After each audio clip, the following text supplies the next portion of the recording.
I'm Aiden. I'm Ian. I'm Alex. We're Nation of Language, and these are records in my life.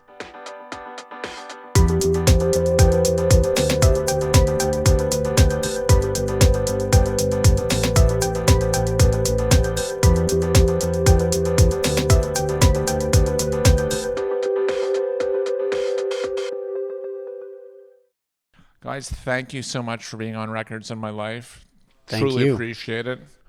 How are Happy you to be guys here. doing? How's the tour going so far? Really good. It's going great. Yeah. Jinx. Your record dropped Dance Called Memory, dropped 3 weeks ago. And please tell me a bit about it. How did the whole thing come together? Did you guys write the record before the studio, or did you get a lot of inspiration working with?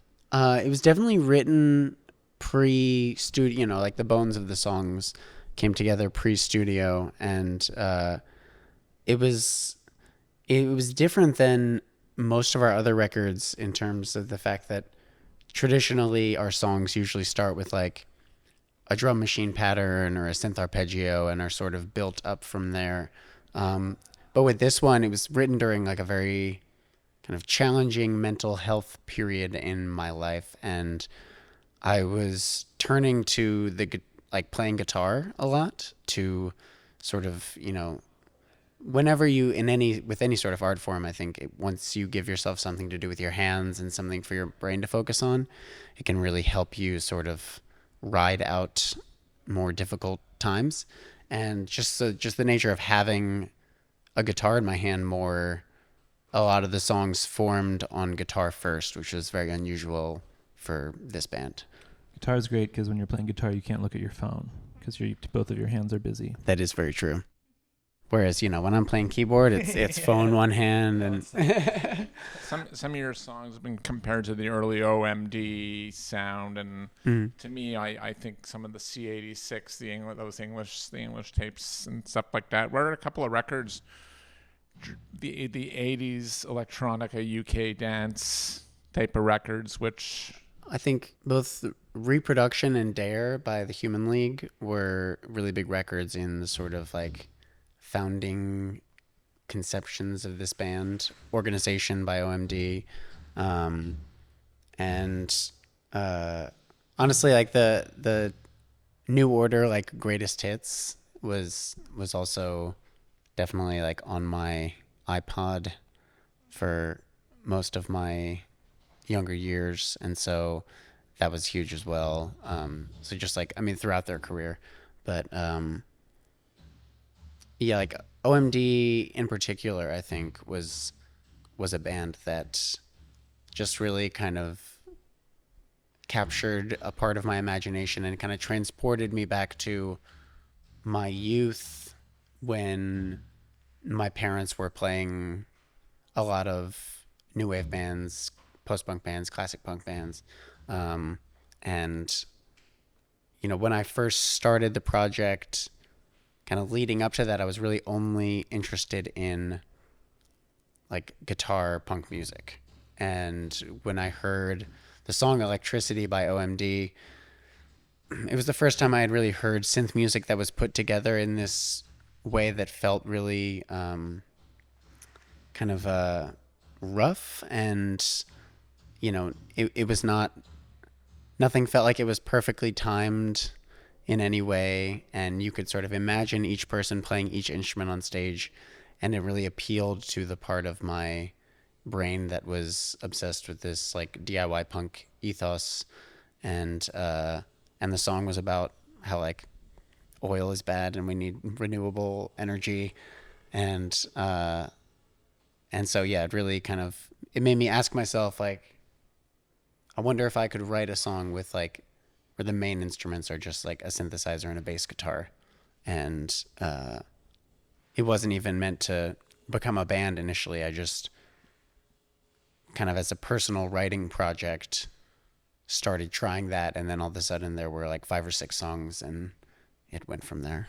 Maybe this is a little more out of left field, but I think for me growing up, the English Beat were a really big band in my household, especially the albums I Just Can't Stop It and Special Beat Service.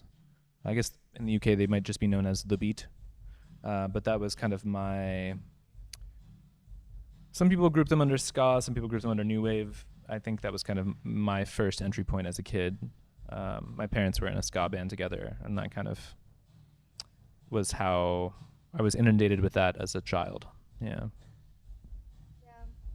I'd say that my entree into this whole world was probably when I was like 17. I started getting really into Joy Division, and that led to New Order, and my love of electronic, like, new wave music grew from there. But yeah, I remember watching Control, the Joy Division movie, and just being like immediately falling in love with the whole culture and just the concept of this band and what could have been. And yeah, New Order fell right into step after that. I don't want to get too tech geek here, but like, I mean, you know, because those records, like the Closer by Joy Division or Unknown Pleasure, and the technology today, I know you spent some time in the studio because your music is a bit like obviously studio driven.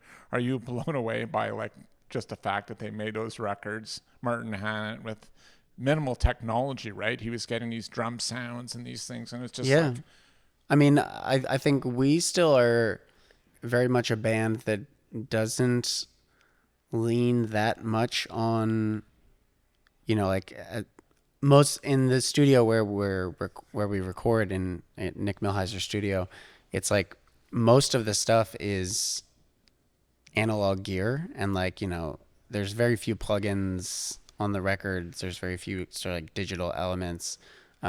He doesn't even know how to use a digital sampler. He told me that one time, and I was like, yeah, that's true.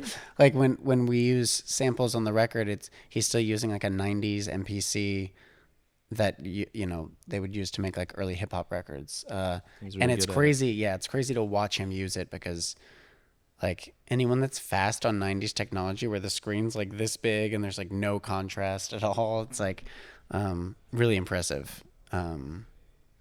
But yeah, I think we try to, you know, we talk about how I think a lot of the things that give those records character are their like limitations.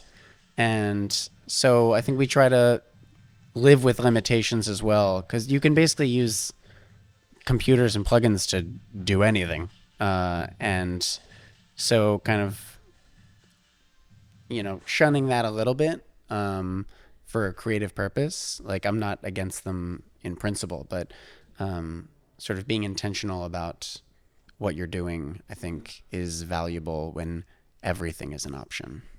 I'm going to put you on the spot here. Since we're filming in Canada, I need a favorite Canadian record from each of you. Cold War Nightlife by Rational Youth.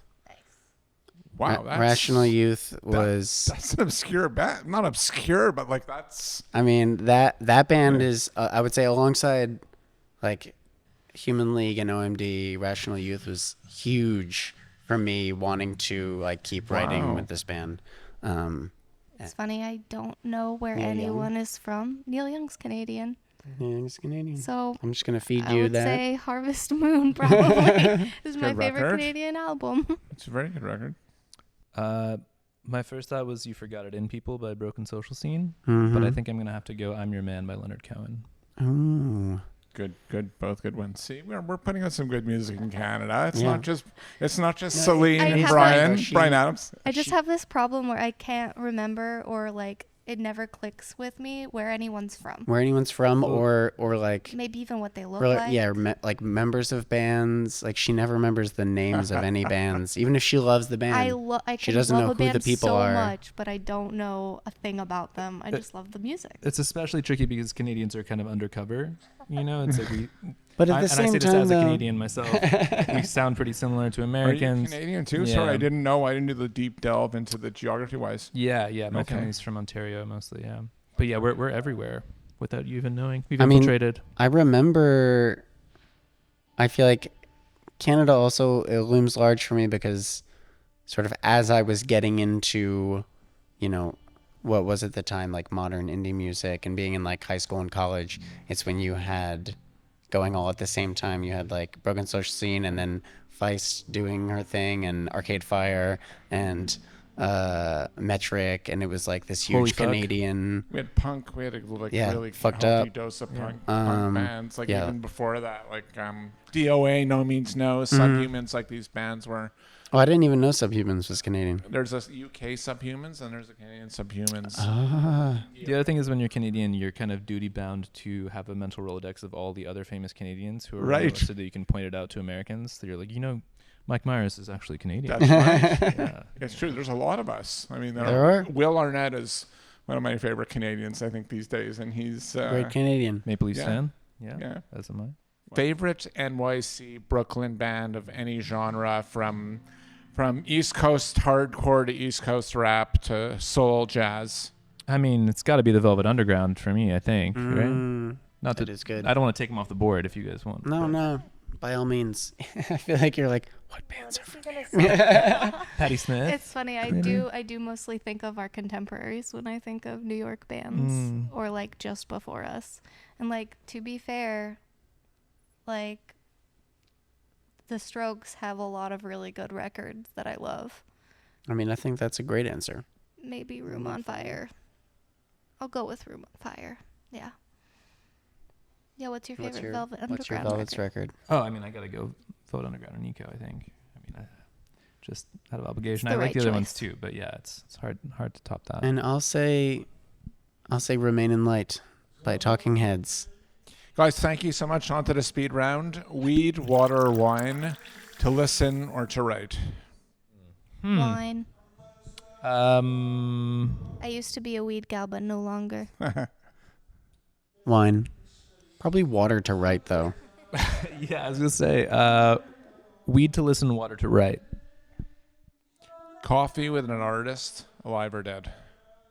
Um, Do they have to be able to speak the same language as me? no. No. You I could will just say stare at Patti each other. Smith because Patti Smith inspired my love of instant coffee. When I was young and impressionable and read Just Kids, I was like, wow, the coolest people on earth are drinking instant coffee. That's going to be me. I think I might go Gil Scott Heron. I was going to say that. Sounds like a nice time to have It a cup does of seem coffee. like it'd be a cool Yeah. time. Yeah. And I'm going to say Kim Gordon. Yeah, she's a pretty good New York history. Tell We me actually about New York arts, we did history. share a bottle of scotch once. Not an entire bottle, but Not an entire bottle. But, I'd love to also grab coffee sometime. Kim? Record of your high school years. First Impressions of Earth by The Strokes. Vampire Weekend self-titled. Plans by Death Cab for Cutie. We are such fucking dorks. Words of wisdom for your fans and our audience. Save your money. No, that's for bands. That's for anyone. aspiring bands. That's for anyone. I would say take heart in each other, and You are And- not alone. yeah, open yourself up to one another, and let music be a thing that brings people together. Just because you haven't found your people yet doesn't mean that it won't happen. You just got to keep the faith. I really thought you were gonna say smoke weed every day.